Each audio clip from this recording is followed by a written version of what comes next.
welcome back to the Clemson Dubcast. Had the last few weeks off. New Year's Eve. 1 day from the big game in the Big Easy. Plenty of stuff going on to talk about, to write about, including Tony Elliott. Going to be back on his couch watching the game. So weird. So strange, but so fitting for this year. Plenty of great stuff coming on TigerIllustrated.com later today, tomorrow, and beyond. So check it out. Title sponsor of the Dubcast since the very beginning, back in August of 2018, Parham Smith & Archenhold Law Firm in downtown Greenville. They want you to know that their office remains open and available to serve you during the COVID-19 crisis. They are also offering their clients the ability to meet via telephone or through video conferencing. Whether you have a loved one who has suffered from a car accident, defective product, a neglectful nursing home facility, or medical malpractice issue, Parham Smith & Archenhold's Greenville lawyers can provide the protection and guidance you need. Free consultations, 864-990-4581, or on the web at parhamlaw.com. That's Parham law.com. Football season is grilling season, and Jack Oliver's Pool, Spa, and Patio is South Carolina's premier source for the big three names in grills: Weber, Traeger, and my favorite, the Big Green Egg. Make the most of your stay-at-home tailgate party with a premium gas, charcoal, or pellet grill from Jack Oliver's. Their 10,000 square foot showroom offers a huge selection of grills, patio furniture, and hot tubs and saunas. Shop in the store or buy online at Jack Oliver's Pool, Spa, and Patio, 3303 Forest Drive in Columbia, and jackoliverpools.com. Celero Communications, formerly known as Tandem Payment, is a full-service integrated electronic payments provider powered by leading-edge technology. Celero provides a wide array of merchant solutions, simplified payments. They make onboarding, taking payments, maintaining risk management and compliance, and getting support quick and easy. At Celero, they're all about helping you achieve sustainable growth as a business. Taking payments isn't the only thing your business needs. With Celero's solutions, you can manage inventory, sell products and services via social media, schedule staff, track sales, get reports, and much, much more. Find out more about Celero at celerocommerce.com. That's CELERO commerce.com. Okay, to our first interview. Dave Coggin, back in the 90s, was a two-sport star, actually three-sport star from Upland, California. The same Upland, California that later had another two-sport star by the name of DJ Uiagalelei. Fascinating stuff here about their relationship. Here we go. All right, joined by Dave Coggin. Dave, I am so glad that I called you for the series we did on DJ Uiagalelei, because it just unearthed a completely new and unknown layer of his story, and it also tied into, just the Clemson theme in general. I don't know. It was a really cool story to work on. Just really neat. So thank you. Yeah, I've been I was holding on to that story as far as the DJ side and Dave, and contacting Clemson and tell a lot of my close friends and my family about Streeter and the funny kind of connection that just kind of came organically through everything. So it's neat to be able to share that story and have you do such a great article on it. It was really cool. Yeah, we're going to rehash some of that, but just for some background for the listeners, how I stumbled on your name. Actually, I had heard the only time I had previously heard your name was when Joseph Ngata signed with Clemson, and in the just general press release that the school put out about the recruiting class, it said Ngata is the second signee from California. The first was Dave Coggin in 1995, who went on to the Major League. And so I was talking to DJ's mother, Tasha, in a lengthy conversation, I guess last week, 2 weeks ago. And I said, when did you first hear DJ say the name Clemson? That seems like a obvious question, just trying to figure that out, sort of the origin of it. And she goes, he was in sixth grade, and we took him to he was with a pitching coach named Dave Coggin, and Dave might have gone to Clemson or something. I forgot. And I'm like, oh. And so, immediately do a Google search. and found that, oh my goodness, Dave Coggin, Upland, California, DJ Uiagalelei, Upland, California. That's just crazy. Well, that's funny. Yeah, I know the connection was a lot stronger than probably anyone thought, I guess. So, more rehash, I guess. He's a sixth grader. Dave, his father, comes to you basically just because his son is not going the typical route of California athletes. He's not specializing in one. He's doing both. He's a baseball guy, or a kid, I guess, back then. But he's also doing football, and he wanted to refine some of his pitching technique. Is that what it was? Yeah. So Dave came in and knowing, my background and the small kind of community that Upland is, everyone kind of knows everybody. And I'm a name that services a lot with the Upland football and Upland baseball and even Upland soccer. So I played all three. But the connection there was just Dave asking, hey, I don't want him to be around somebody that's going to try to push him towards one sport or the other. And that was definitely going to be me. That's what I'm preaching constantly, is just being a multi-sport, be athletic and learn all these different things from all the disciplines from different coaches and athletic sets that you get. And it was just a little bit different though, because, we have multi-sport athletes, but none of them are going to be near what I was when I was at his age, meaning, I was an All-American for football and baseball and a really good soccer player as well. And that's where he was going to be. So a lot of these other athletes are just kind of, they're really good at one sport. They're okay. They have fun in another. But DJ was different. It was going to be a true decision on which sport was really going to take over.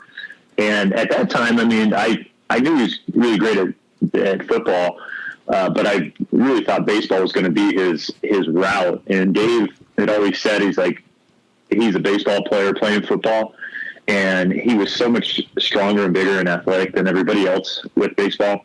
And he just towered over kids at that age too. And in football, you have lots of freaks, a lot of big athletes. So you're still bigger than everybody, but maybe not as obvious. But when you're on a baseball field at 12U team and you're a foot and a half taller than the entire team, it stands out. So it was hard not to think baseball is going to be his route.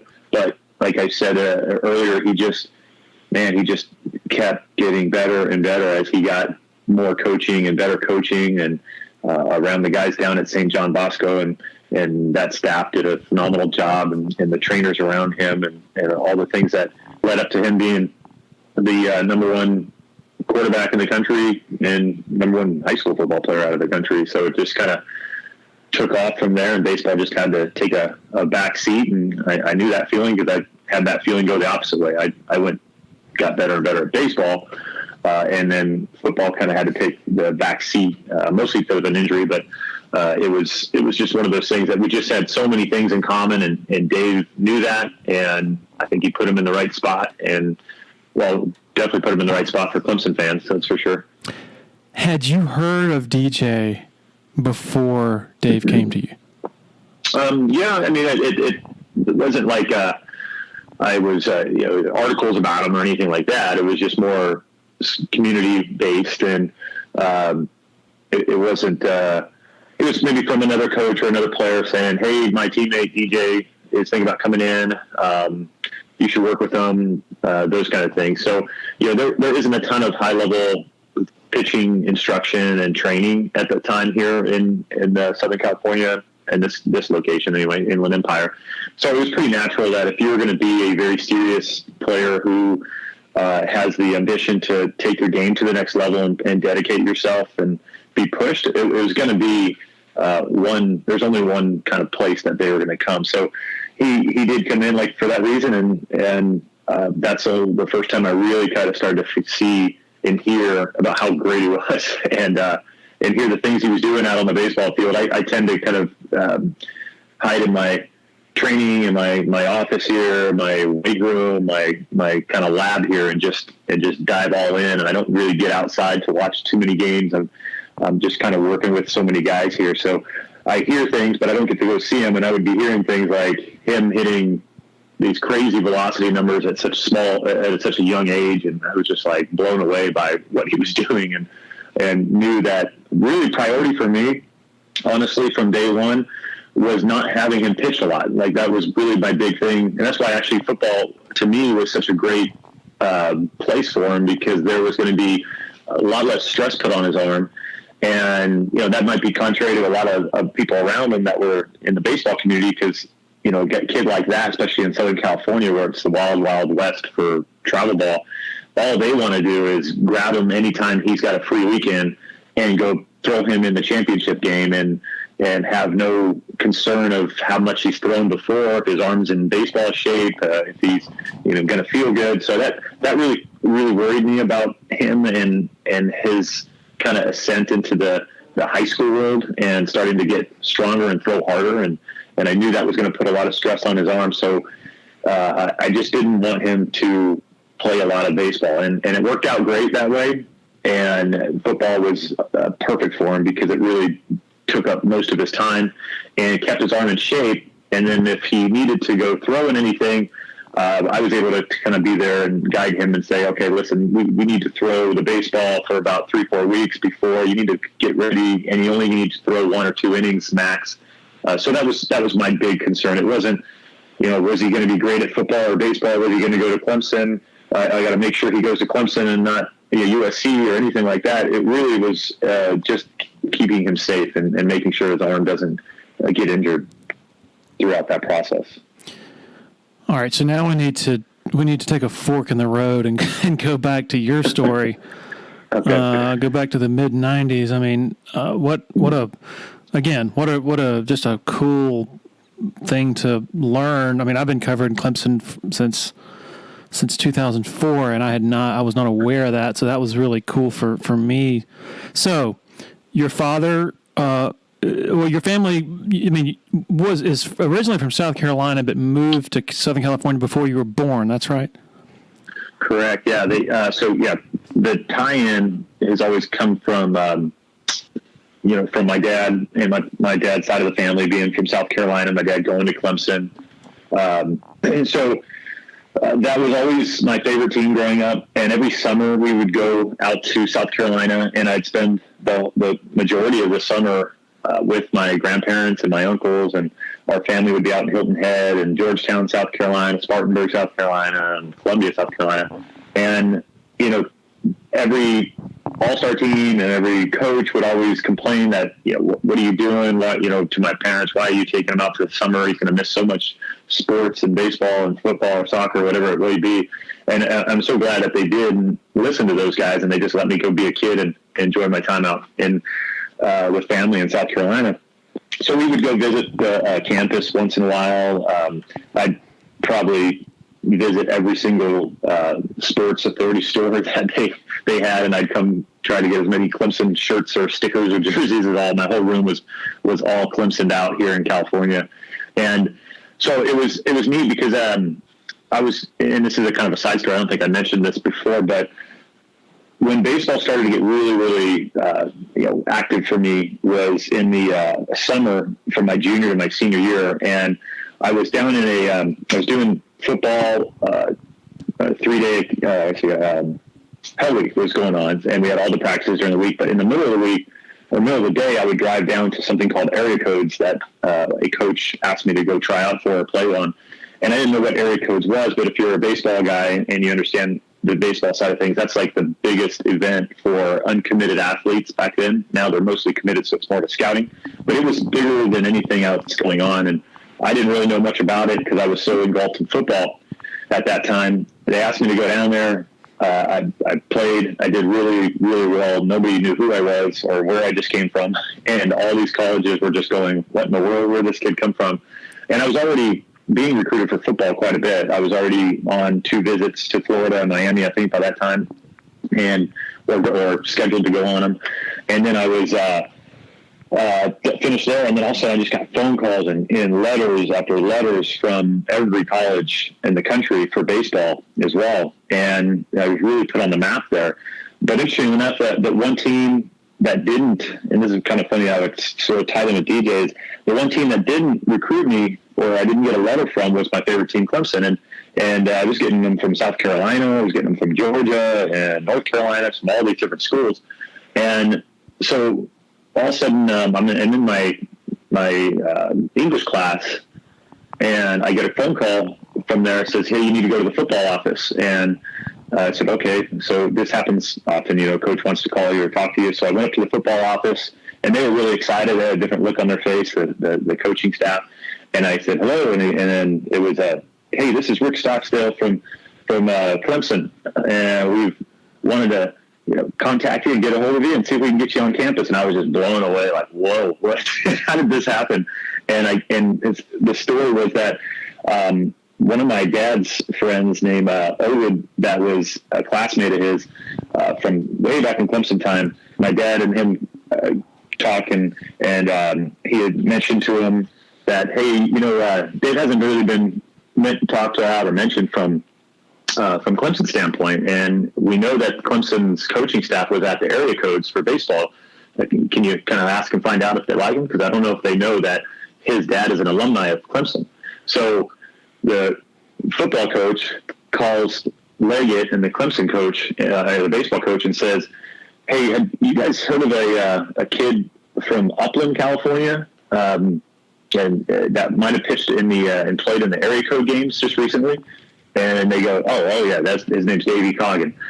Says, "Yeah, did you guys like him? What do you guys think about him?" It's like, "Oh, he was really good. I mean, he's a stud. He did really well there." And it's asked him, and the football coach asked him, "Well, why didn't you guys pursue him or recruit him?" He said, "Well, he's a California kid. He's not going to come all the way across the country." And that's when they said, "Do you know his dad is alumni at Clemson?" And then they just about turned like a ghost and said, "Let's get him on the phone." And that was right when they called me out of the English class right there to, and literally probably a week later, I was on a flight out there, and probably 2 weeks later, even though I already knew after that phone call I was going to commit, but I still had to go to BYU for a official visit there too. So it happened really fast, and kind of a funny story of how it sort of ties in with Dave, asking me to get some of the coaching staff a little bit more detail on how much Clemson meant to DJ as well. Wow, crazy. Yeah. Are your most vivid childhood memories? Is it the '80s? Is it the national championship? Is it Rodney Williams? Like what were the more? Well, it's kind of like being a Rams fan at that time. It was more about losing. So I had a tough childhood with a lot of anger and throwing Clemson footballs into the ground and Rams helmets into the ground. So I was a Clemson fan when there wasn't a whole lot of success going on. They were good, but they were top 15, I think, or right around there. The baseball team was like number one. But growing up, they were good, but they just they were Clemson, so they were always almost there. And then it seems like that big loss would come up, and it's just ruined the season. And so I think I connected with Clemson fans pretty well in that sense back in those times. And to see what they're doing now is just, it blows me away. It's just fun to see, because I just know if you've been a Clemson fan for a long time, you would understand how much this actually means when they're winning, and the different bad times we all went through in the 90s and stuff. I mean, they were at the big bowl games and all those. I remember, like, not the 80s. I'd be a little bit too young. I was definitely a fan of them, but I just didn't really connect with them like that, watching them. And, being here in California, you don't get to see any Clemson games as much as you do now. So it was more just catching them in a Peach Bowl or the Orange Bowls or something that you could, see nationally on New Year's. So it's really once a year I got to actually see them play. So you already mentioned you're gone for the summers, which I assume even back then was an unconventional decision. Mm-hmm. Travel ball, stuff like that. What's your opinion, I guess your general opinion on, there are people, parents these days who, their kids are in elementary school and doing the year-round, specialization. My sort of belief is, hey, man, you can play baseball or whatever for 365 days a year, but at some point the cream is going to separate, and you're going to have the true athletes who they could have been sitting around, farting around for 5 years, and they're still going to elevate over the kids who have been dedicating all their lives to it. What is, in your opinion, what is the, I guess, optimum or sensible age as a parent to really start investing year-round specialization in your child? Yeah, that's the hardest question to get.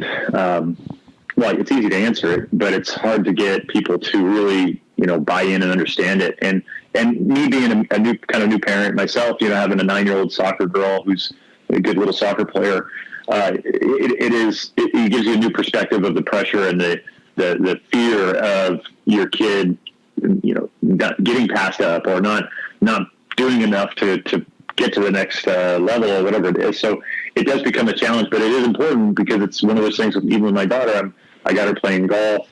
She's loves soccer. She likes golf. She likes to do a lot of different things, but you can tell she loves soccer. And I have to just try to balance, like, okay, well, we need to make sure that we're not doing this 12-month season like we see in baseball all the time. And the big thing that comes into it is conditioning to me. And that's why our facility and the gym that I put together, the program that I put together, is revolved around the weight room always, and it still is today. And it's why I got teams myself started about 2 years ago, because I was just seeing so many kids just go play and play and play, and the weight room was just getting emptier and emptier. Where in years past, lots of kids would be in here training, but now their travel ball teams were giving them practices on 2 nights a week, and then they'd have games on the weekend, and then they'd have to get school done, and there was just no time. And parents were making the decisions based off either financially or it's just hard to see the value of the strength training side of things because it's more of a long-term play. They would just give up the weight room, and they would say, oh, he's just working out in his garage now, he's fine. Or, oh, the team has an agility coach that comes out once a week. And I was just cringing. So to offset some of these parents and kids that are playing these long seasons, I would suggest if you're not going to play another sport, then you have to take time off. You have to be consistent in the weight room. You have to train. You have to give yourself a month or 2 off twice a year to just work out heavier than you would if it was during the season. And ideally, and I tell this to all my freshmen, every single freshman, and it's not as easy to do nowadays because of the concussions and all the information we have now on all these injuries that happen in the brain with football, is I would always encourage them to go play that summer of their freshman year for football, even if they've never played football before. I want them to get on campus early and get comfortable with their new environment and surroundings, get a different style of coaching, and see if they love it, see if they actually think that football actually was something that they didn't know they were going to be good at, and they stick with it, some of them. So my defense of that was when you get to that freshman year, even if you have been only playing baseball or if you only played football, go try out for another sport your freshman year, because chances are your freshman year, your coaches aren't going to be grabbing you and just saying, no, you can only play one sport now. You're going to be our starting tight end or our starting receiver or quarterback or our third baseman. And if you wait too long, by the time you're a sophomore, unfortunately, the football coach, the water polo coach, the soccer, baseball coach is going to be, no. We need to get our team working together for longer, and we need to train in the summer and the spring and the winter, in the fall. So I would encourage them to do that. Now, when they're really young, it does get hard, because the reason I feel baseball players tend to be the one sport that really plays year round when they're younger is it's the easiest sport for a very lazy group of kids that are coming up the pipe now. And meaning soccer, you got to run in practice, you got to run in the game. Football, you got to run in practice, you got to get hit around. It's physical. And in baseball, you get to go to practice and mess around and stand out in the outfield for 90% of the time and swing a bat and then maybe throw a couple balls. So it's a convenient laziness sport where kids can convince their parents that I don't like any of those sports. I just love baseball. So unfortunately, that's where I see a lot of these kids playing one sport like baseball and not playing basketball and soccer and all these other physical sports that are more demanding. And I encourage them to do that. Yeah, and with DJ, you can really see the benefits of his two-sport background. I mean, it just makes him sort of a more diverse player. In fact, I was talking to Stephen Lowe, who's the offensive coordinator at Bosco, and Danny Hernandez, who trained both DJ and Bryce Young. Wow, that's a pretty decorated little cast there. But I've asked them both, what's the most impressive throw that DJ made in those two games that he started against Boston College and Notre Dame, and they both said independently, he was rolling to his right, and he threw back across the field over the middle, a throw that you're not supposed to make.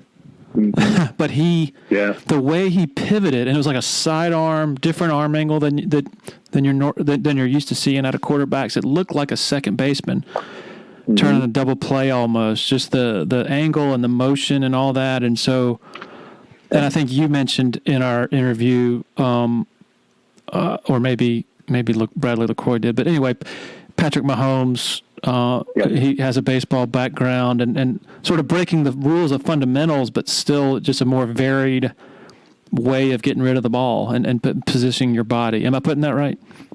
Right. No, absolutely. It's breaking the rules to most quarterbacks, but it's just instincts, and it's actually the rule for a guy like DJ. And, when you've played baseball and you've had to throw from all these different positions where your body, your lower half isn't in the optimal position, but you still need to be accurate. And that's what infielders have to do constantly, especially the shortstop. And those are your big arms on the field. Those are throws that you have to make in positions that aren't optimal.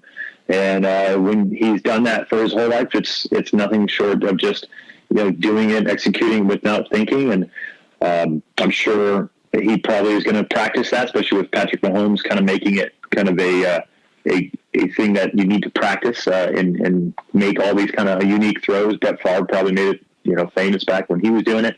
And that's just something that I think the position of quarterback is probably going to have to do more, because the way these offenses are set up to utilize athleticism and get out of the pocket and move around. I mean, when you're moving to the right, it narrows down the field. If you're not a good athlete, then the defense knows, okay, he's not going to throw the ball anywhere on that second third of the field. So it almost makes the defense a much more difficult position to be in when he starts moving out, because they know he can still use the whole field still. And that's what makes Patrick Mahomes so dangerous, and DJ as well. And Trevor Lawrence too. I mean, he can make these throws too. He's just got more, I think, just kind of the finesse arm strength, but DJ's got the creativity of just throwing the ball no matter where his lower half is. So you've narrowed down your college choices to Clemson, BYU, Florida, and Miami. Is that right? Yeah, absolutely. Yeah. So I went to Miami and met with Dennis Erickson was there. My host, which was my football host, was a guy named Dwayne Johnson. I think some people might remember him. Yes. I've got to interrupt here. I'm sorry to interrupt you. The Rock. So Billy DeAndre, I don't know if you remember that name, but Billy DeAndre was an assistant under Danny Ford, but then after Ford's departure, DeAndre eventually moved into administration, athletics administration.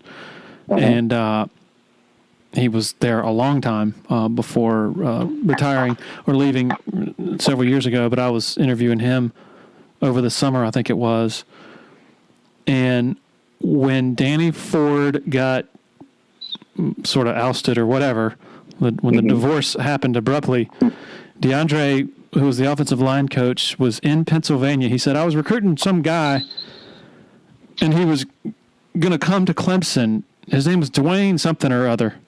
And I said, well, where did he end up? He said, Miami. And I'm like, okay, I've got to figure out who this is. And so as I'm interviewing him, I'm on Google typing in Dwayne, Miami, Pennsylvania, whatever town it was. And it turns out it's The Rock. DeAndre didn't even know. But anyway, so The Rock is your host. Oh, my goodness. Yeah, so he's there, and Warren Sapp, they're in the little cafeteria area, walking us around, and then I went out and watched football practice. We went on a yacht around Coral Gables. It was quite a trip, and I don't know whether I believe they got in a little bit of trouble after that. But that was part of our trip there. Shoot. And then after that, I went to the Gainesville, Florida, and that was interesting. And then that was more college. I mean, that was really like, this is college, what it's supposed to be like. When I was in Miami, if it was more like, is there a college here? It was, involved. And then in Gainesville, I think I told you the story. It was kind of funny. I'm walking around and with the baseball, Andy Lopez and the guys, and they walked me over to meet Spurrier. Steve Spurrier was there, and we were going to see the Georgia-Florida game, so it's a big weekend there. And I'm sitting there in the office, and I walk in, and he's got this huge table or desk, and it has this massive alligator head there, and he's like, and forgive me, I'm going to do my Spurrier yeah, please do. conversation. Please do. He goes, Dave Coggin, understand you're a baseball player. A lot of stuff here is going to be all around football. It's a full-time job here. Not sure I'm going to be able to get you to do some baseball. You better be pretty good. It was just, I was like, wow, this is like I was like a out-of-body experience, like listening to him and trying to give him probably a 17, 18-year-old answer of, yes, sir, and all this stuff. I'm like, wow, he really sounds like that. A plus on the Spurrier impersonation. I was like, yeah, so but it was exciting. That was a great trip. That was that one I walked away going, man, I think I'm going to be a Gator. And I still had some other trips, BYU and then unofficial to UCLA and USC since they were just in my backyard. So I didn't feel I needed to do another one. And then that's, like I said, that's when Clemson came in, and I'm like, whoa, okay, let me do this BYU trip. And a funny side note to the BYU trip was I was basically, there was down to 2 quarterbacks going there, and it was a junior college quarterback in California. I can't recall the school, but guided by Steve Sarkisian. So I'm sure every one of us know that name really well. Crazy. And we went up there. And Steve Clarkson was my quarterback coach, so he was kind of the real, and he still is, but he's kind of the quarterback guru out here.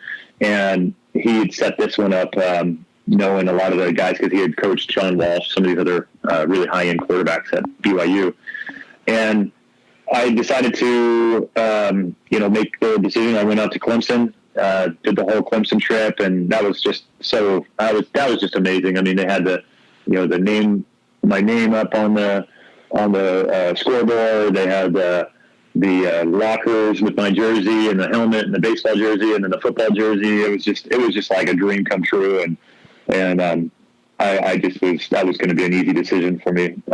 Once I just got done with all the trips, I just made the decision. That's where I was going to go. And then going into like how I didn't get there was kind of just a sort of a chain of events that just led to it. And a perfect storm. Basically, my second or third game of the high school, my senior season in football, I went down with a knee injury where I tore my MCL. It didn't need a surgery, but it required me to miss about 5 games or 6 games. So I played the last game. It was fine. I did well. I taped it up and might have re-injured it a little bit in that game, but that was our final game of the season, so it wasn't that big deal. I had time to recover and then play baseball. So once I got to baseball season, there was times where I was just, I touched the bag a little bit wrong, and I'd feel a little sharp pain going to my knee there because maybe it wasn't fully healed. So there was just times where it was sort of a reminder, and I knew, every scout coming into my living room was telling me, oh, you're going to get injured. You're going to, football's too dangerous. It's, short careers and all these things. So when the draft came around and I knew it was coming close, I still wanted to play at Clemson. That was my dream. So I told all the teams that were coming in telling me I'm probably going to be a 3rd round pick at best. So I thought, okay, well, I told them all, if I'm a 1st round pick, I'll sign. If I'm not, I'm going to school. And that's as simple as I could make it. So I thought that would scare away all the teams and I wouldn't have to worry about that decision. But of course, draft day come around and I get a phone call from the Phillies saying they drafted me in the 1st round. And man, I just knew, oh no, this is going to be a tough decision now. And, went on to go play with the Phillies, and the rest is history, I guess. Leggett calls you from a payphone in Omaha from the College World Series. He's nervous, right? He was very nervous, yeah, and it was day of the draft. It actually just got drafted, so it probably went across the wire because it wasn't really never a televised thing then. So he was making his phone calls to the players because that year in particular, I think Clemson had, if not the number one recruiting class. It had to have been pretty close to it. And all these kids were getting drafted first round. And so I was, he was really upbeat and excited and positive. I could hear the crowd in the background. I could watch them on TV in Omaha. And so it was exciting still. But in the back of my mind, I just knew this is probably not going to end well because, the Phillies were already, basically drafted me because I said I would sign it in the first round. And then Coach West in Stockville, of course, called me the same day. A little more, hey, congratulations, but you're still a Tiger. Let's get this thing going, So I was then, but I don't know how long it took for negotiating or anything like that. It wasn't really long. It wasn't like they are nowadays, but it was pretty quick, maybe a couple of weeks after that. But between that time, Coach West and Rick flew out and had dinner and, just hung out and talked. And they were, like I said before in the interviews, Coach West was, maybe it was not the right thing to do, but he made it feel to me like, hey, if you were my son, this is a tough decision to make. I get it. You can't go higher than first round. The odds are very difficult to do that without being injured, playing football and playing baseball and going 3 more years before the draft would happen. So anyway, just had to make that tough phone call. And, of course, Coach Leggett wasn't very happy. And from that point on, I just kind of felt really bad making that decision because I knew just all the different interviews and radio shows I did back then, how the excitement was kind of brewing that there was going to be a whole totally different type of offense coming to Clemson, not just from my standpoint. I was just probably more like the cherry on top of with Billy Lucky and Streeter coming in. These were all throwing quarterbacks, which was, as super unique to Clemson being more of a running athletic position than before. And then you end up in Kannapolis, so you come across the whole country, and you're 3 hours away from Clemson, which I guess had to bring its own brand of torment. Yeah, it did. The first place I went was Martinsville, Virginia for a rookie season, and then that first full season. At that point, I'm not really thinking football anymore. I'm all in. This is pretty awesome, being a Philadelphia Phillies pitcher and having the dream to go to the big leagues. I go up to Kannapolis in the South Atlantic League, start my season there. From day one, media day, I'm seeing people in Clemson hats and fans getting my baseball cards autographed, but, saying, hey, you can still play, Ricky's playing. Ricky Williams being the Texas Longhorns running back that was on our team as well. And he had just had an amazing freshman. I believe freshman season was off the charts. So it was kind of a lot of people coming just to see Ricky and get his autograph, but then also being football fans asking me if I'd go play football still. So there was just that conversation. But still, at that point, season really hadn't getting kicked up. But by about halfway through season, and I was really just having a struggling. It was a lot of older players I was playing with. I was only 18, 19, and these most of these players on the teams were 21, 22, 23. And I was just getting my butt kicked all the time. And on top of that, I had a pitching coach that was just one of the type of coaches. Everybody has one or two in their life that you just cringe. You'd turn the other way if you saw him walking down the street. So I was just, I was like, this is just a nightmare. This is terrible. And I was getting Ricky ready to go out to Texas, throwing him some footballs before practice started. And he's just telling me, man, you got a better arm than any of our quarterbacks at Texas. You need to go play, man. And it was just all this stuff was just weighing heavy on me. And one day I just had a game where I had a 0-2 pitch. I remember this. And the guy, I threw a slider, a curveball in the dirt, and he fouled it off. And my coach just went berserk saying that pitch was way too close.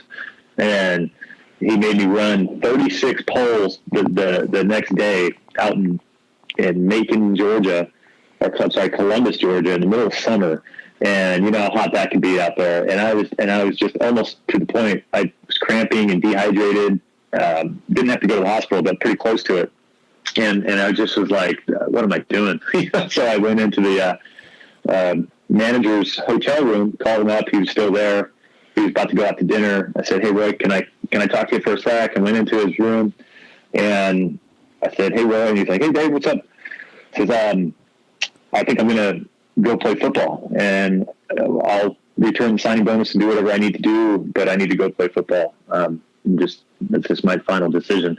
And he just about looked like a ghost, and he said, whoa, wait a second. So he quickly canceled his dinner plan and called the GM and player development, and they called me. I waited in the room. They called me right away in the hotel room, and just kind of, told me things I'd probably tell players now all the time. It said, hey, listen, we put you in a position that probably you didn't know, but we knew that you're going to fail, but it's part of the process of learning how to get through this and become, a better pitcher out of this. And, it just encouraged me to go, okay, I wasn't letting the Phillies down, because I was really tough on myself. I was really concerned about, making sure I was living up to whatever I needed to live up to outside and inside. So when I was doing bad for them, I kind of almost felt like I was embarrassing them as more as embarrassing myself. So that's kind of why I made that decision. Now knowing so much more about just all these things and growing up, it's something I kind of talk to our players about and make sure that they know as a player, if they're struggling, I'm not taking it personal. I'm not taking it as embarrassment to my coaching. I just know it's part of the process, and athletics is difficult, with all the things that they're going to run across. So I stuck with it. And a couple years later, I get to the big leagues and, finished my career years later, and bam, we're back to working with kids like DJ. It's like old life. And as it turns out, Tommy West doesn't make it, and a lack of offensive identity is one of the significant downfalls. Streeter plays, I guess the first year under Tommy Bowden in '99. Streeter plays, but the first. Had you so when, just sort of fast forwarding, when DJ's in high school and Dave sends you a text and says, hey, everybody and their brother is interested in DJ except for Clemson, but he likes Clemson, and and then you reached out to Bradley LaCroix, and he says, I'm gonna reach out to Streeter. Did it just did Streeter's name just ring a bell? Did you already know he was instantly, there? Okay. Instantly. I haven't heard that name since 1995. I mean, I'd never heard that name before. Really, I didn't pay attention if he played or not played, or Billy Lecter, any of these guys. And I was just sitting there, and I texted LaCroix, and I've had a lot of conversations with LaCroix and the coaching staff over there. So we knew each other really well. Some of the players I've sent over there. And when he just texted back that, and I was like, wait a minute, is that Brandon Streeter for a quarterback? And he goes, oh yeah, he's my boy, he's my best friend, and he's a quarterback coach and helps recruiting. And I told Brad, I said, that's the same quarterback class that I was in Clemson. Ask him if he remembers me. And he texted back like 3 minutes later. He definitely remembers you, and they're going to be all over DJ right now. It was so funny. I was just like, wow, what a small world. I mean, it was just like, it was just almost like identical how I kind of had to have a little push from an outside source to get Clemson to move on this, perfect storm, perfect situation that they didn't know about. And then here I am doing it 30 years later, whatever it is, for possibly maybe Clemson's best quarterback ever to walk on campus. It was just neat. It was just really, really neat. Can you tell folks about the pocket path innovation? I mean, it sounds really like it's really caught on in baseball. It's neat, yeah. So being that, kind of going back to that multi-sport athlete or that multi-position, I've always discouraged pitchers to be POs, which is a pitcher only, and to be in the infield, or tell your coach that your number one position is third or short, and you pitch two. Just because I know that the best pitchers in the game all have these kind of similarities, and these ones that the pitchers that play for the longest career, which is really important to me, because I don't look at a major leaguer like most people, like, oh, he's a major leaguer, so he must be doing everything right. I look at the guys who've played for 5+ years at a starting position, like the starting pitcher. And then when I look at those guys, they all look very similar, and they all have like the history of being a quarterback when they're younger, or being a shortstop when they're younger, or even catchers. And all those have this very similar sequence in their arm patterning.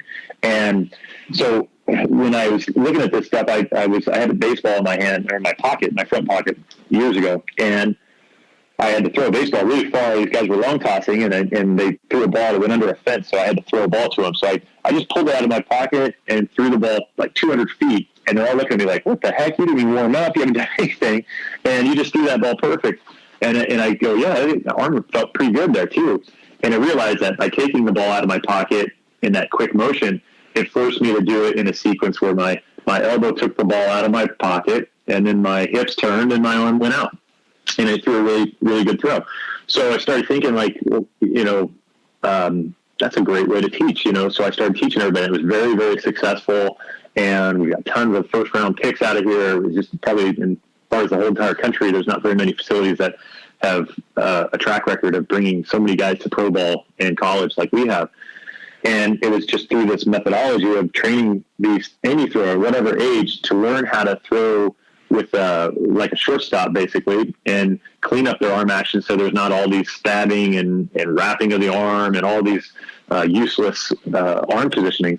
So when I did that, then I was working with a gentleman came in with his son, and his son did really well with it. And then he asked me, and he's like 60, and he goes, hey, can you work with me too? I play in Sunday leagues. I said, what, really? Okay, I'll work with you too. So I'm working with this father-son combination and seeing him do it really well. And then the dad comes back to me about 6 months later after doing all this, and he goes, hey, have you ever thought about kind of, designing something that could help train kids when they're by themselves or at home, or you can't work with them all the time, so they can continue to practice this? And I was like, I've thought of some ideas, but I really haven't really pursued it. He's like, well, I'm kind of a tinkerer, and I sketched out something, and I said, okay, send it over. So he sketched out this shirt that had pockets sewn in at an angle in front of the shirt, and it was just like exactly kind of what I was thinking about, but I was thinking about it as a quarterback in cold weather when they have a belt. And if you can imagine those belts that they used to use to keep their hands warm, if you put a baseball in that belt and then you had to take it out to throw, you can only take it out one direction. And that happens to be a perfect starting point to be able to perform a perfect arm action. You can even, as you're listening, kind of practice it and just kind of think like you have your hand in there, and you just take the ball out, and then you just turn your hips to throw, and it just sets you up in a perfect position.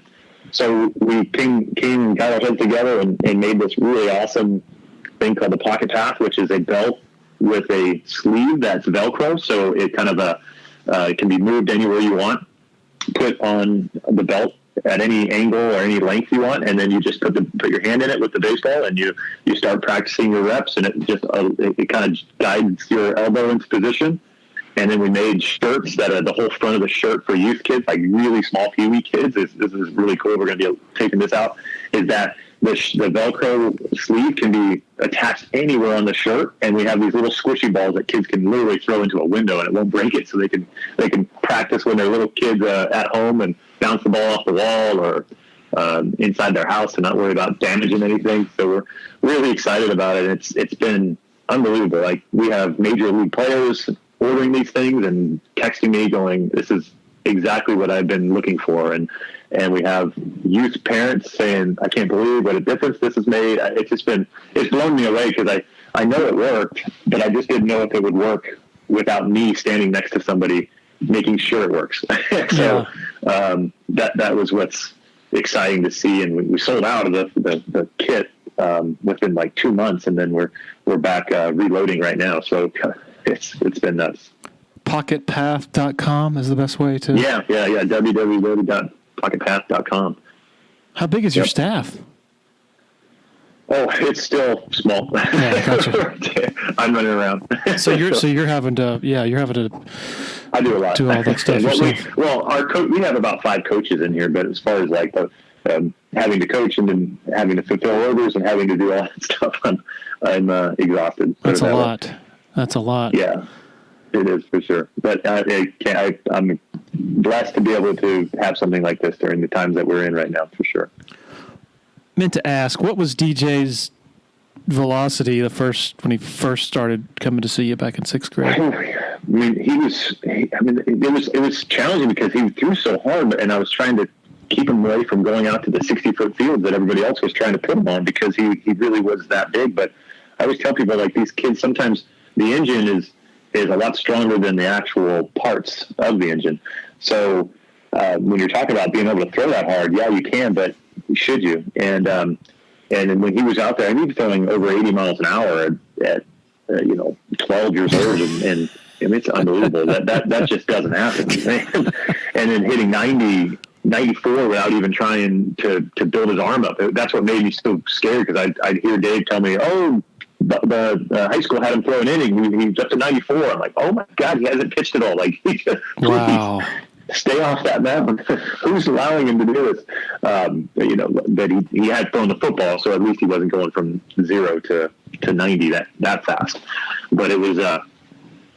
That's what I was saying earlier. It just made me really nervous because the baseball, you just never know what kind of people are around to that are trying to influence him, or what's their motives, and are they just trying to get ahead of their way and not worry about him? So it just always made me nervous, and I'm glad he's in football now. We've talked a lot about his natural gifts, but for someone like that who is a celebrity at an early age, very hard to stay grounded. What's your take on him between the ears, his humility, all that? He's always been super quiet. Even, in the gym, just always smiling, but super quiet, very, very close to his teammates, and very close to, people he trusted and knew, as far as like opening up, but very guarded on anybody else that he didn't know yet, which is, I don't know how that trait gets instilled in him. Obviously Dave and, Dave being around all the celebrities and all these things must have been some sort of influence of him, and seeing how that kind of world reacts to outsiders. And Dave, just being Dave, DJ probably doesn't need to talk much. Dave will do it all for him, and DJ just kind of laughs and shakes his head and just kind of keeps moving. So I just feel like a combination of his mom, personality, Dave pretty much being there to be his hype man, and in a positive, fun way, and it just made DJ who he is. Dave Coggin, full-time pitching instructor, part-time Steve Spurrier impersonator, and West Coast weapon for Clemson football and baseball. Man, it's been great. Really, really glad I stumbled onto you a few weeks ago, and thank you for giving me even more of your time today. You bet. No problem. I appreciate it. Go Tigers.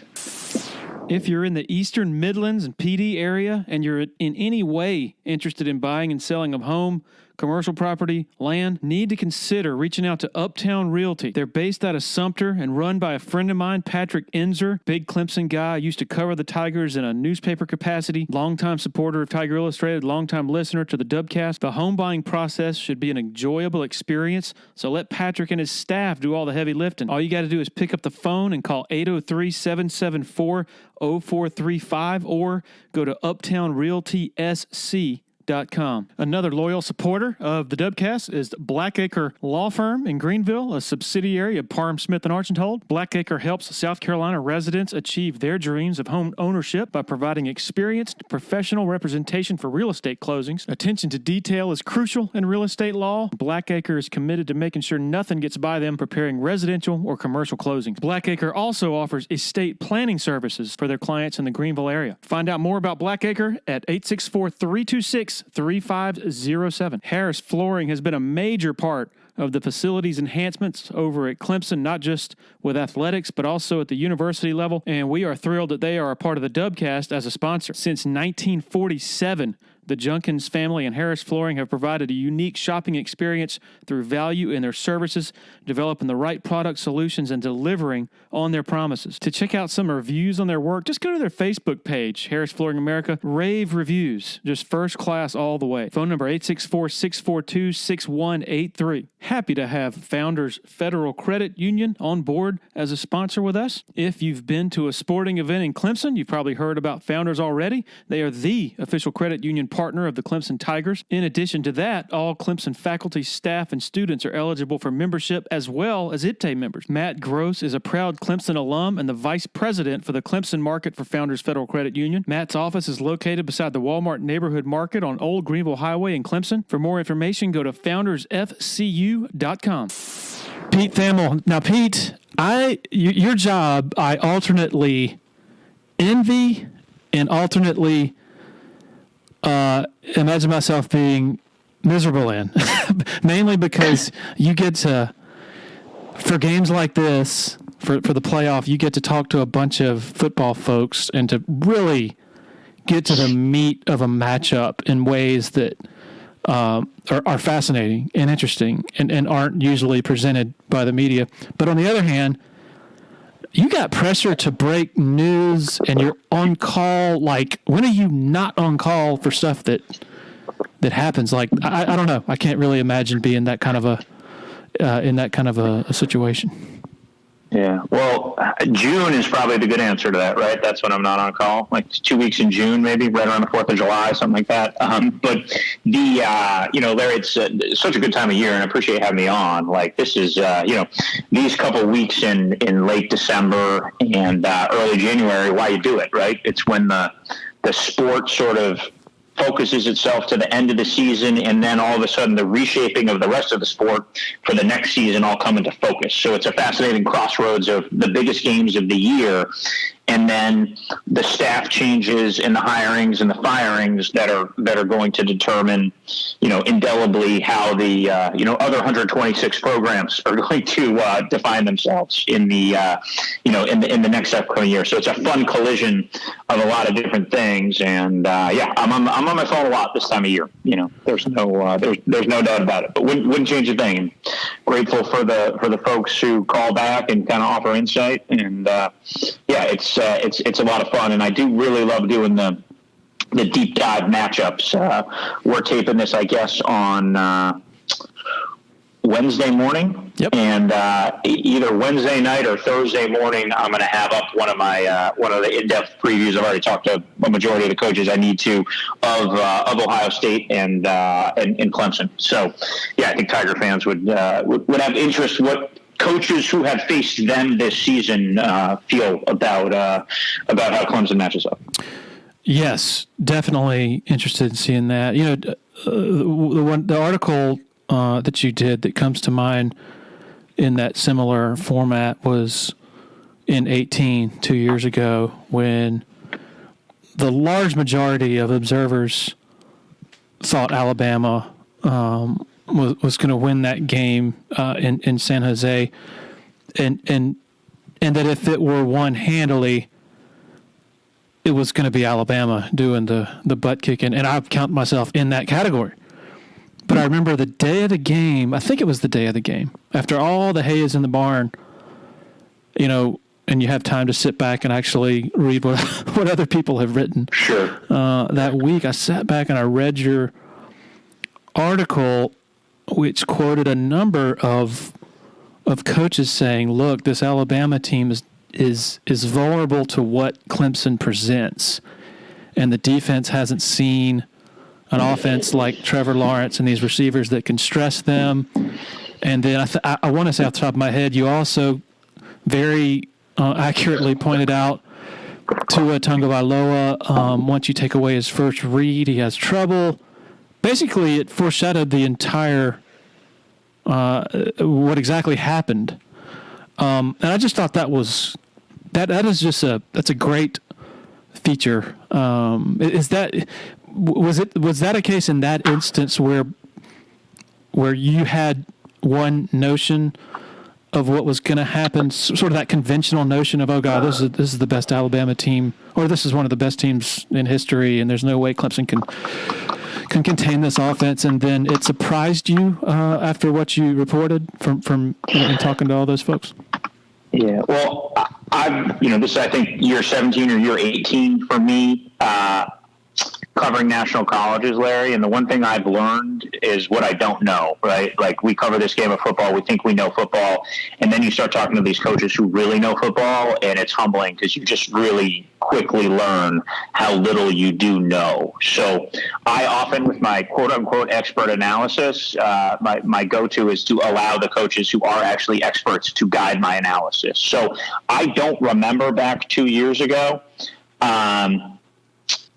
but like what my mindset was going into it. But I do remember after talking to all of those coaches picking Clemson, because I thought there was a clear path to victory there. And I actually just called up that article because I was curious about it. I haven't looked at it since 18. And it was it pointed out Trevor Lawrence could a lot of executives guessed that he'd be the number 1 overall pick if he could have gone out in 18, he would have been the number 1 pick then, which was crazy to me, right? Yeah. And, another scout, I'm just looking back at this now, reading it, could be generationally good. And, like, right when you called me to go on the podcast, I was just talking to another scout who, is saying the same thing now, but saying it then may have been a little bit more prescient. I think people knew he was a 5-star, knew he'd been dominant to win the job back in that 18 season, but I don't know if everything. But I remember that night of the game, and I think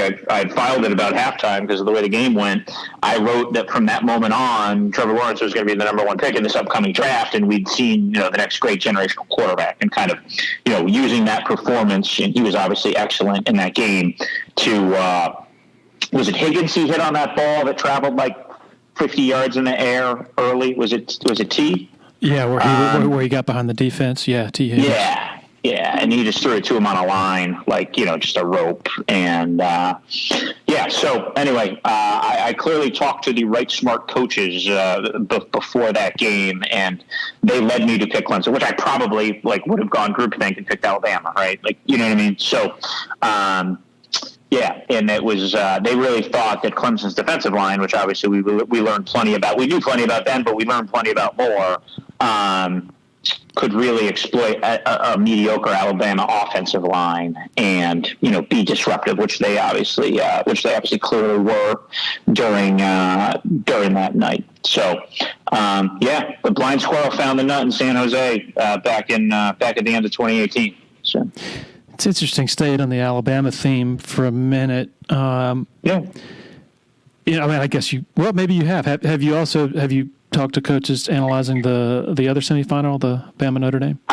I have, and I would say that the consensus of those, and I'm going to do that article too this week, is that Bama's a step ahead of everybody right now. That's the feeling, and again, maybe Clemson gives us a data point that changes that. I actually picked Ohio State in this game on our Yahoo Sports podcast this week. So, and I don't, I would say this, like, coaches I've talked to break down Clemson and Ohio State, they've been mixed on who they thought would win. Like there has not been unbelievable conviction for Ohio State, but there's a path for Ohio State. But in terms of Alabama, which was your question, people really think Alabama's a step ahead of the field right now, just in terms of what they can do to opposing defenses, the balance, the way Sark's calling plays right now. Like there's a feel in the NFL scouting set. I always try to talk to a couple scouts when I do these because they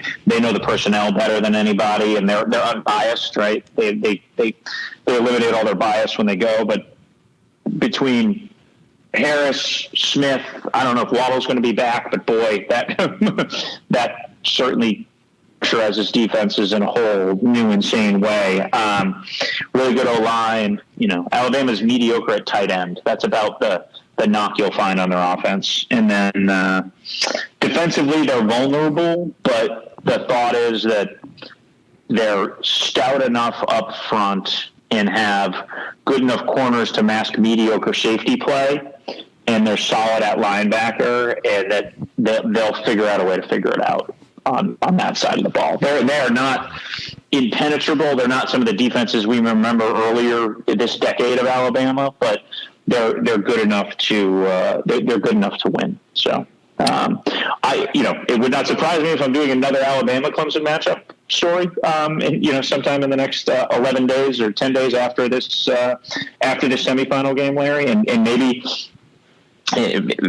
what we see, maybe some vulnerabilities emerge from Alabama. I mean, but I do kind of agree with the coaches I've spoken with that Alabama is a step ahead of the field right now. They are not uncatchable, but they're a step ahead of the field. Yeah, it's interesting. Like after the Ole Miss Alabama game early in the year, it's like, wow, what is wrong with Alabama's defense? You're wondering, are some of these guys checked out or what? And then they put it back together, and then the reactions probably go to the other extreme. Hey, they've got everything solved, and this is the typical Alabama defense. And then Florida, which had a couple of studs, is able to go up and down the field against them and doesn't even really need balance to do it, which that would concern me if I were an Alabama fan, that Florida didn't need a running game to do that. But when is the Broyles Award? When do they announce that? Do you know? They have, and Steve Sarkisian won. Oh, geez, gosh, when I am out to lunch. When did they announce that? Yeah. In the last couple days. Okay, geez. Well, anyway, I was gonna say if it doesn't go to Sarkisian, then something's wrong, because that guy, like, two things, Pete. Like, you lose 4 first-round draft picks from last year's offense. Mm-hmm. You lose maybe the best player in the country in Jalen Waddle. Mm-hmm. And then you still have, arguably, the top three players in the country. Obviously, Clemson fans would argue. I would argue, because I think Trevor Lawrence is the best player in the country. But still, arguably, 3 of the best players in the country in Smith, Mac Jones, and Harris. Like, and then on top of that, the second thing, he changed their whole offense. He's not doing it the way everybody else is doing it. There's no RPOs. It's all play action. Creativity. Mm-hmm. That's just amazing to me. Yeah. So it's been a really compelling career arc for Steve, who I got to know back in my earlier days in the business when he was a young assistant at USC. Right, and we saw him be a successful coach at Washington. We saw him flame out and battle personal demons as the head coach at USC, and then he comes back is an analyst at Alabama, goes to the NFL, doesn't go great, doesn't go poorly, but doesn't go great at the Falcons.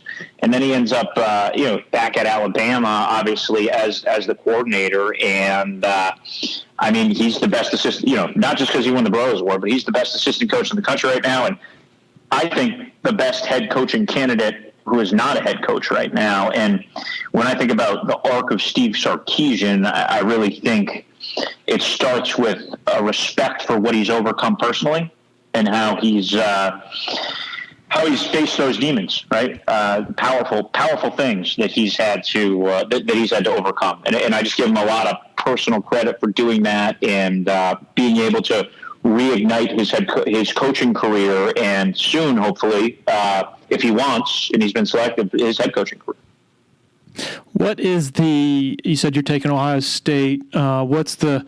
And you said the opinions were mixed from the coaches you talked to. What's your sort of, I guess, the path for Ohio State in your mind, and what led you to pick them? Yeah, and it's a good question. And I took them. I can't say I took them with any conviction. My joke this year on our podcast, Larry, has been anyone who bets on this season is just like literally burning money, because it's just preposterous. So the argument for Ohio State is a couple things. I really like both of their trench matchups against Clemson. And I feel like when I go back to like why I picked Clemson in 18 over Alabama, it started with both trench matchups, right? So the interior of Ohio State's offensive line is elite. Yeah. The interior of Clemson's offensive line is a distinct weakness. So I feel like if Ohio State's going to win this game, it's going to have to be Ryan Day calling plays in a way that's probably antithetical to his nature. Ryan Day's nature is aggression. They're going to go on fourth down. They're going to pass the ball. They're going to go downfield. They are going to take shots. Like his DNA and the way he's wired is push, push, push, which when you are the most talented team in a league, like they clearly are in the Big Ten, is a good way to operate, right? Like they are going to err on the side of aggression at Ohio State. To win this game, I do think they're going to have to play a way that's counter to the way they're wired. They're going to have to play a little bit like they did in the second half against Northwestern and try to run the ball. Clemson has a good set of linebackers, but I do think there's some vulnerability in space to, the throwing the ball to the tailback, which Clemson fans have certainly seen. Nobody has thrown the ball to the tailback with more success than Clemson during Travis Etienne's time in the last 4 years, right? I mean, how many linebackers has he put on skates, or how many safeties has he made look foolish? So I really feel like if the Trey Sermon we saw glimpses of in the Big Ten title game shows up, and they run Justin Fields, much in the way that Clemson ran Trevor Lawrence last year, right? Like, I feel like if Ohio State can sugar huddle to avoid the sign stealing, which is a big factor in this game, if they can grind out yards up front and take advantage of Wyatt Davis is the first or second best guard prospect in the country. Ohio State has elite center. I'd say it's elite interior on their offensive line. So if they can take advantage at the point of attack, use the quarterback run game to some success, and then ease into maybe a little bit more wide open attack, like I think Ohio State in this game clearly has the two best wide receivers in Olave and Wilson. And I really feel like they have the pieces on offense. Now, have we seen them all? Has it all come together for them? No. Like, it hasn't this year. Like, there is risk in my argument here, and I don't want to sound naive to that. And Justin Fields has not played nearly as well as he played last season. He certainly hasn't played in the stratosphere the way Trevor Lawrence has played. So there are flaws in the argument. Like, I can poke holes in my own argument. But if there is a path to victory, that is how I see the path for Ohio State on the offensive side of the ball. On the defensive side of the ball, they have a distinct weakness at safety. You saw it last year with the way Trevor was able to run the ball and wiggle some secondary guys. You twitch past them, and obviously Etienne feasted on them in the pass game. I feel like we'll see more of a young safety, kind of five-star kid, Lathan Ransom, who's played some for them. They're going to have to risk putting a younger guy out there who may be a little bit more of a sure tackler and a long-term better player. Hooker is just okay at safety. Proctor is just okay. Knowing Tony Elliott and having seen him call as many games as I've seen him call, he is going to really try to exploit them. Trevor Lawrence is, one of the most accurate deep ball throwers I've seen in 20 years covering college football. There's certainly going to be ways that Clemson can do that. But I feel like Ohio State's defensive line, they don't have a Bosa, they don't have Chase Young. They have four really good players. And I feel like they can take some of Notre Dame's game plan and stop Etienne as a runner, and that gives them a chance. I wish Shaun Wade was playing better. The cornerback who was projected as a first-round pick, he has not had a good season. And I think I would feel more conviction if Wade was playing better, and he's not, quite frankly. But as much as Clemson's receivers have come on and developed from early in the year, I'm not sold on them as being like big-time, big-game receivers. And if you remember, Ohio State took Clemson's receivers pretty much out of that semifinal game last year. So anyway, that's how I see my path. There are flaws in my argument, but you asked how I see this playing out with Ohio State winning. The argument starts in the interior and works out from there. Mm-hmm. It's interesting. You mentioned Wade. Some people have him on their All-America teams. Like, do people watch these games? And this is not dogging Wade, but he has not had a good year. He transitioned from the slot, from the nickelback. He was really good at that, but when you watch, he's still trying to figure it out. I just don't understand how that can happen. Somebody being named All-America I think even Ohio State fans would be like, "What?" at that designation. Yeah, you feel for the kid, right? Because he comes back and does it for the right reasons when he could have just opted out, and it just hasn't gone great. That's just it. He's struggled a little bit with that move to the outside. And if you were going to talk before this season about no-brainer first-round picks, he would have been on your list. And it's hard to put him in that category right now. Yeah, and I don't think on the other side, Seven Banks, he's had his share of struggles too. It's like watching them. So what? In last year's matchup, using that as sort of maybe a reference point for this one, like you said, those corners, Okudah and Arnett, locked down T. Higgins and Justin Ross, but they're playing man. Mm-hmm. And that, in turn, allows Clemson to have such success with Trevor because the backs are turned. Mm-hmm. He has a field day. ETN has a field day in the receiving game because he's matched up in man coverage. And so you're watching Ohio State this year. I think they're playing more zone because they want to keep eyes on the quarterback more. Mm-hmm. But then, even Northwestern, who has not a good offense, is just making easy little 15 to 20 yard in route throws against all sorts of cushion on 3rd and 15, converting easily. It's like, wow. And then when they go to man to try to, create more obstruction, then Peyton Ramsey runs wild. Northwestern's quarterback runs wild. And so it's like this back and forth. Man, I talked to a coach an assistant coach in the Big Ten who played them this year. And this person told me, he said last year he thought Ohio State was going to win because he thought their defense was one of the best he had ever seen. This year he thinks Clemson is going to thrash them because he thinks their Ohio State's defense is comparatively mediocre. And compared to elite teams, I guess I should say, is the way he phrased it. Mainly because of the secondary issues, and that's not presented as an argument to what you're saying. It's just sort of fodder. Just as we try to. Both of these teams are much more flawed than last year. Does that make sense? It's much easier to pick holes in both of these programs this season to me than last year. Yeah. Yeah. The sign stealing thing.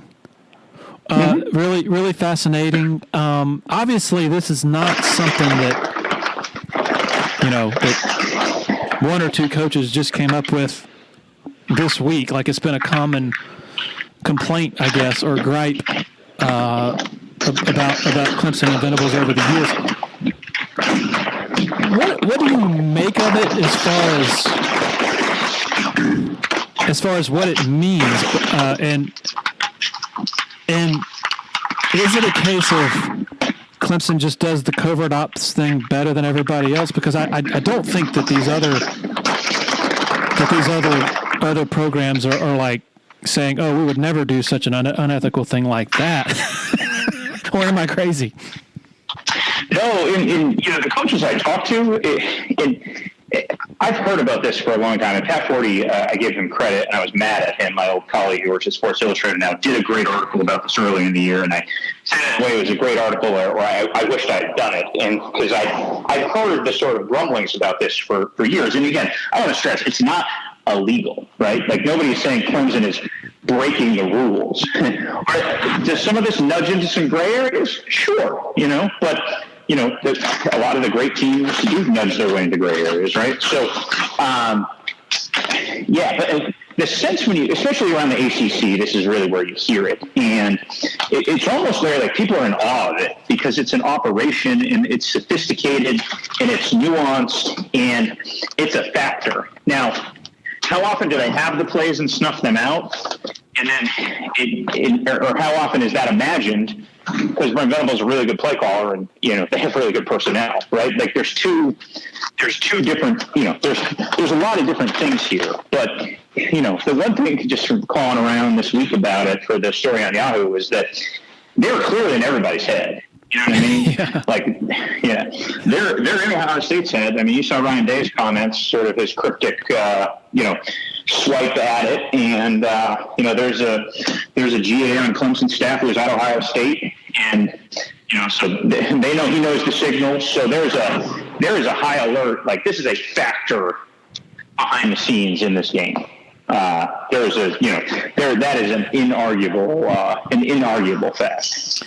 And an interesting thing, Pete, as you mentioned, what you believe to be the best route for Ohio State is slowing things down, playing some keep away.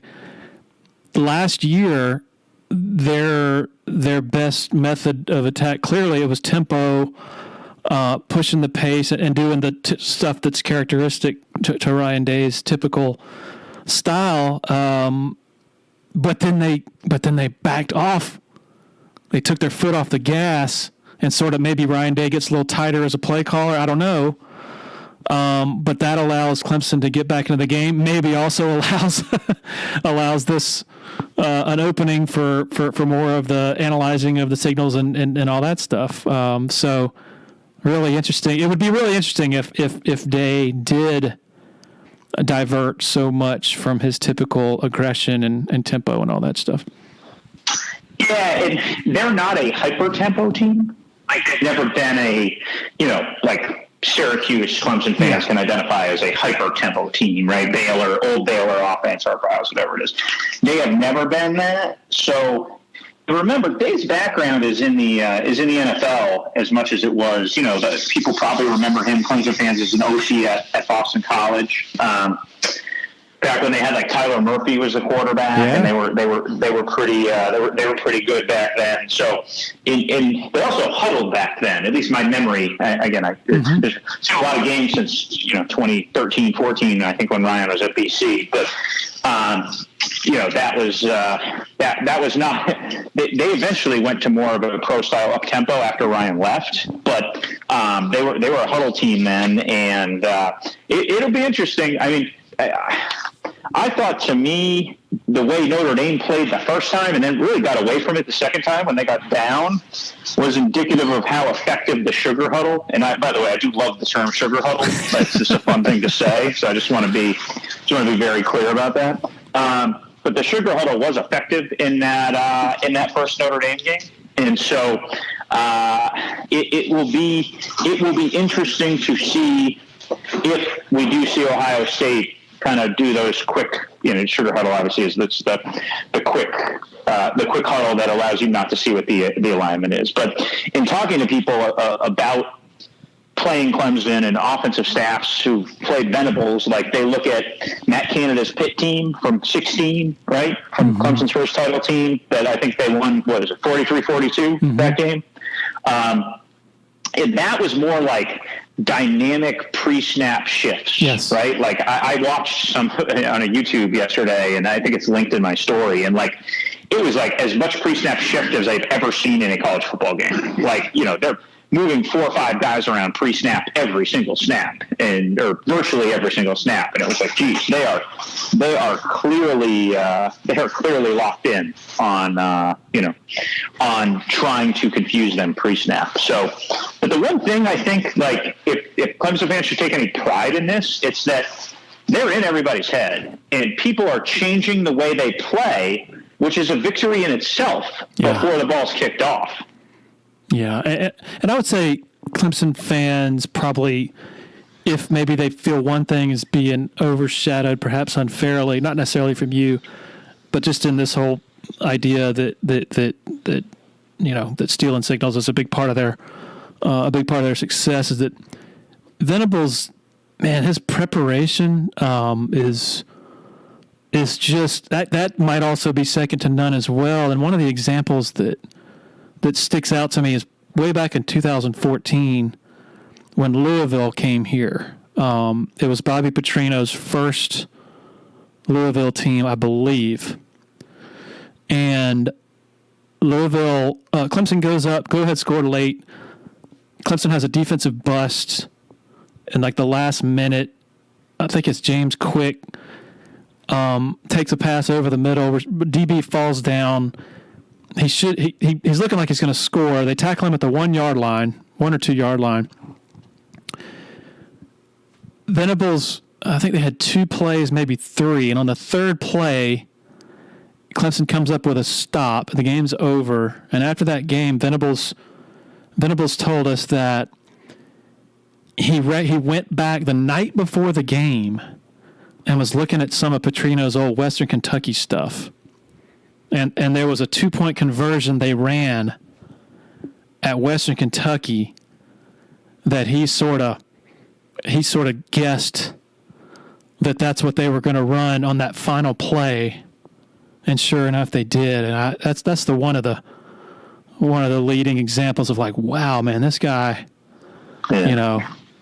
Well, I think a lot of Brent Venables. I've known him for a long time, since he was assistant at Oklahoma. I think he should take the Auburn job. I'd love to see Brent give it a crack as a head coach. I think a ton of him. And one of the interesting phone calls I made on this story is a former ACC assistant who said one really interesting thing. I didn't really get into it in my story on Yahoo, but he said one of the ways that he saw teams have success against Clemson is to just go out and line up in the same formation and run your whole offense out of the same formation.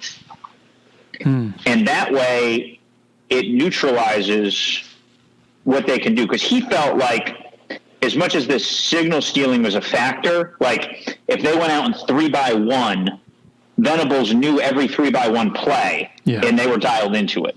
It wasn't necessarily they had the sign, but they knew your 3-by-1 tendency so well, they were going to call a defense to dive into that tendency. And so he said, negating that advantage, he said you have to you have to be patient. You can't get bored as a play caller, right? Because a play caller, you want to window dress things and move things and do all that. Whereas he said going straight vanilla can actually be really helpful, negating some of those advantages. And I thought that was just an interesting way to an interesting tactic, an interesting way to look at it. Mm-hmm.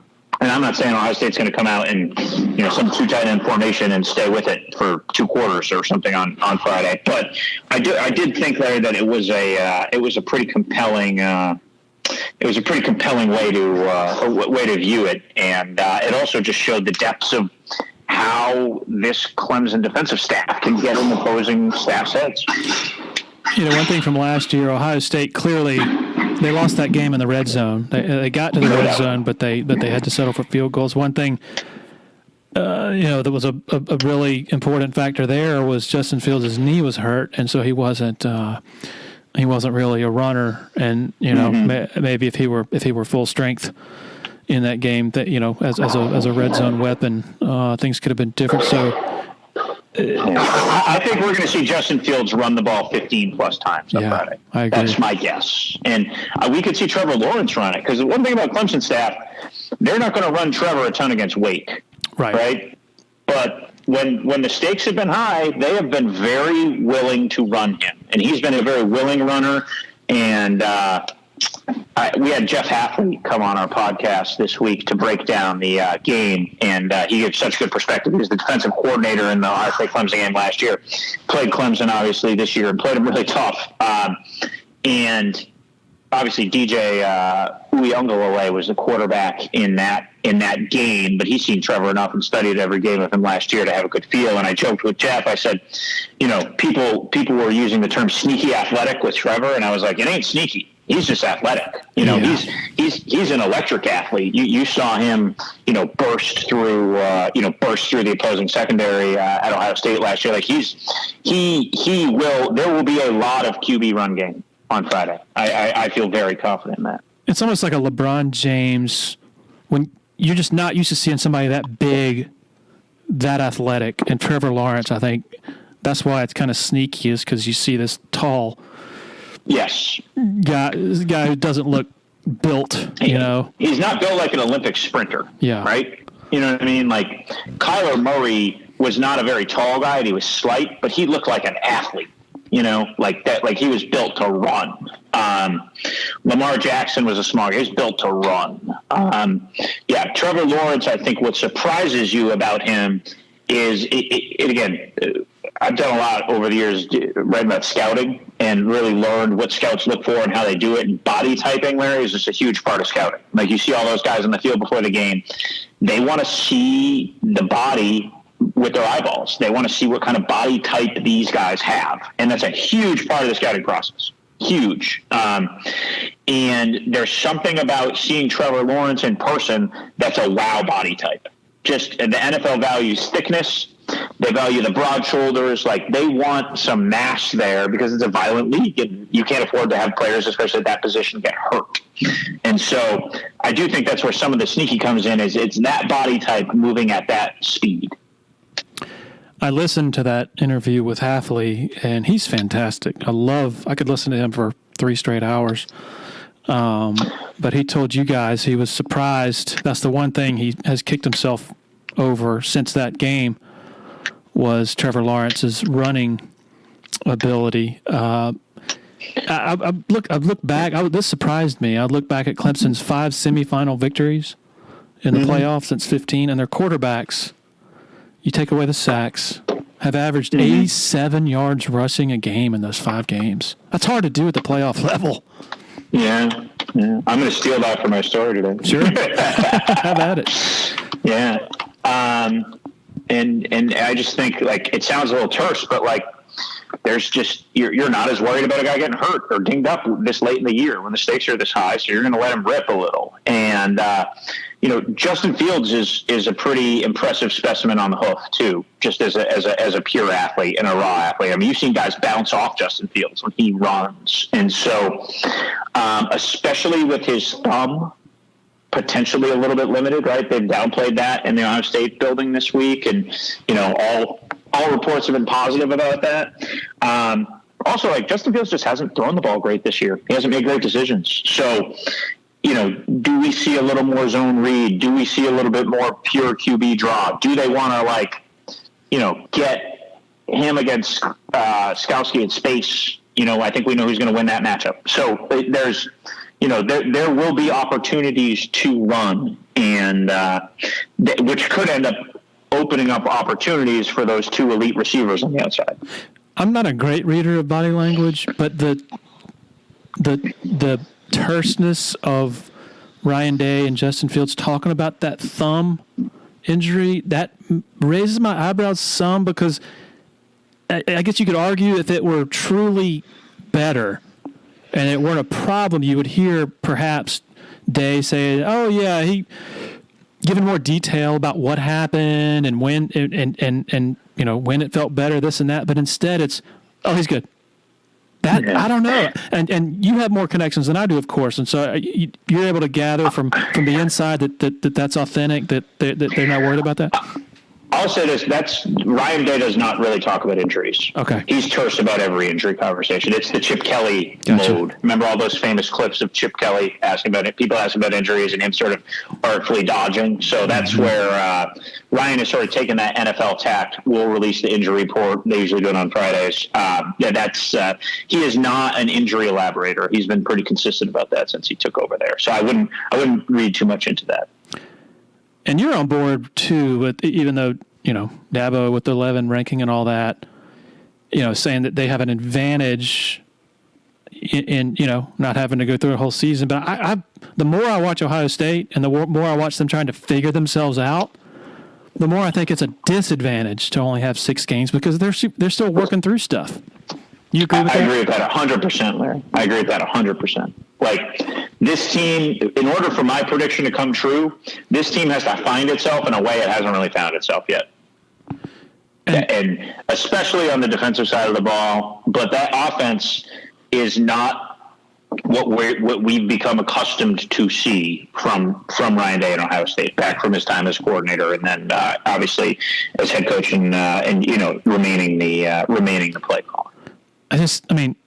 Clemson is not the type of team that you want to get right against. Correct. Yeah. Correct. You look at Justin Fields' problems this year, not going past his not being quick with his decisions, not getting rid of the ball. Well, that plays right into Venable's wheelhouse. Yeah. Ohio State's secondary having major coverage issues. Ooh, big problem with Trevor Lawrence on the other side. So I don't know. I'm skeptical. Yeah, no, there's certainly a path, a very arguable path for Clemson to win here. And it obviously all starts with Trevor. He's generationally great. I just think this is one of the supporting cast, other than ETN, is one of the worst in his 3 seasons playing at Clemson. Mm-hmm. Just when you go 1 to 30. Yeah. That's fair. Although I think Amari Rodgers, I think he's hard to handle. No, I mean, a lovely player, a dynamic player, but he does not scare or stress defenses in the same way that Higgins and Ross do. Mm-hmm. You know what I mean? Like there's limitation. Like a fantastic player, deserving of every accolade, but it's different now when you got dudes streaking down the field, like in blowing off the top of a defense.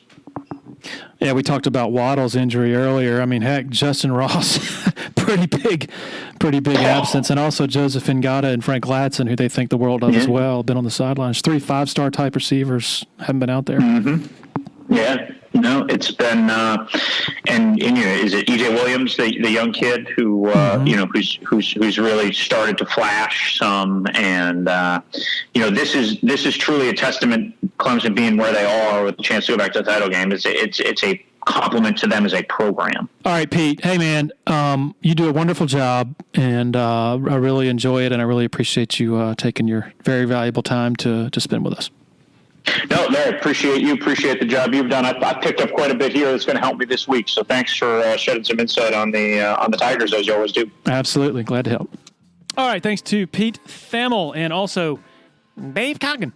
I'm never going to be able to say his name without saying it in the Steve Spurrier tone. Everybody, have a great new year. Be safe. Enjoy the game. Have a great weekend. We will see you, or we will talk to you next week. Cheers.